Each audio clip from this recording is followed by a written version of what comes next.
If I was Jay-Z, you'd be my Beyonce. We could rock the nation like they do. And if I was Da Vinci, when I was first starting out dancing, I would go and I would practice in the mirror. I would just, I started with waving, popping.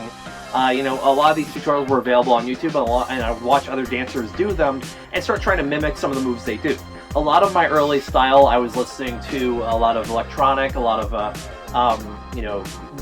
very danceable stuff. So when I was walking home from the bus stop from college, I would walk up to my apartment and I would just be jamming to what I was listening to on my headphones at the time. I had a lot of space in the apartments I had, so I was a little lucky there, but in my second apartment, it was on the 3rd floor. I had neighbors beneath us that were getting a little bit upset that I was making too much noise and heavy on my feet. So I ended up having a couple of different nights where I would actually walk around my college for empty classrooms, see if I could use the classroom.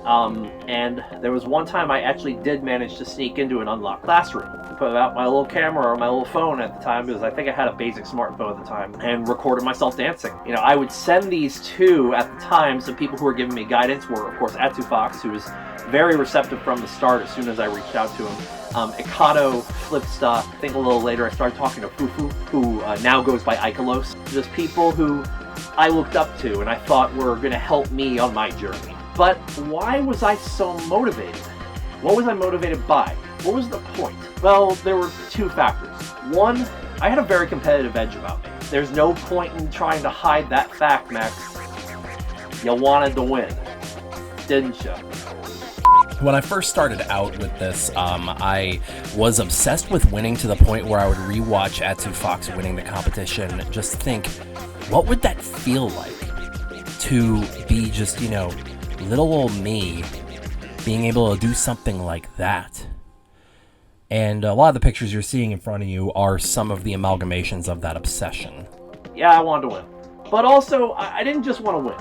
I wanted to be a part of that magic. I really did want to be a part of that magic that, was on that stage, and really think I could be a part of something bigger than myself. So I'm like, this will be really cool. This will be a really cool way to, get involved and express myself in a way I've really not been able to before. So I developed my first choreography for Anthrocon 2013 in October of 2012. The first half stuck the whole time for the most part, but in September, I actually had this mix that probably no longer exists, where I was going to use Hot Mess by Cobra Starship, and I'm glad that one never came to fruition. So I was choreographing this and realized sometimes you have to drill, and it can be hard, especially when you try to give yourself these big challenges of really fast movement, and you can only go so fast.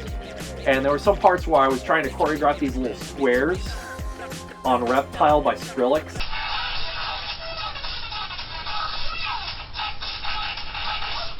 Yeah, it was ridiculously fast. So there was no way I was going to be able to keep up with that kind of speed. And of course, I would still go and do my regular practices. There was one point where I was practicing every day. In the morning, I would do freestyle, and at night, I would do choreography. It got to a point, obviously, I didn't keep that up for very long, because that's too much. It got towards year end and beginning of 2013. So there's this video somewhere online of me at MFF 2012 in my year-end Fursuit, and it's pretty bad. Some cool concepts in there, but I was still pretty green. Another couple of videos I made during the time were just some sort of how to fursuit dance relating my 7 months of practice. I would do these little YouTube bits and pieces inspired partially by things like Albino Topaz and of course, other people online who posted their fursuit dance content at the time, which was a little bit fewer and far between than the big selection you would have nowadays. I met up with a person named Hao, who had just actually moved from Vietnam to the United States. He was a b-boy. He was starting out. He wasn't super experienced yet, but he was just starting out. So kind of like me. And he wanted to learn some popping for his top rock. And this is a video that's going to bring up all my cringe memories, isn't it? So I got together with him one day, and I rehearsed my choreography in front of him. A lot of you were wearing diapers, alright?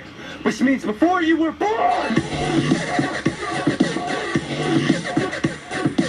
He said that I was dancing like I was having a seizure. It's I felt so bad because at this point I'd already put 9 months in, and I was a little devastated because this was the first negative feedback I really got. It was real though, and it took a little bit for it to settle in. And Teely kind of echoed it with me, because Teely, one time we went to the gas station, we're at a Shell station outside, was talking in the car for like a half hour about how, my desire to win, don't ever let that get in my way. And I was trying to, make it clear to him that as bad as I want to, I think this is going to be a long run thing for me, because I feel this passion in me. I really want to do this, and I want to work for it, even if I can't get this one grandiose picture of winning at AntherCon as a first-time fursuit dancer that had never done this before. Hi, this is where the character came from. So as the convention started approaching, I started getting really nervous. I started relating a lot of my nerves on my Twitter. Another thing I wanted to stress was that the entire Fursuit Mex was created for the entire concept of dance. It's just a picture of a character I had in my head, and I was like, you know what? I just want to make that character. I want to make what I feel would represent my dance persona of sorts. As we neared AntherCon 2013, I began to work on completion of the fursuit, and when he became real, what I saw in the mirror was the birth of Mex.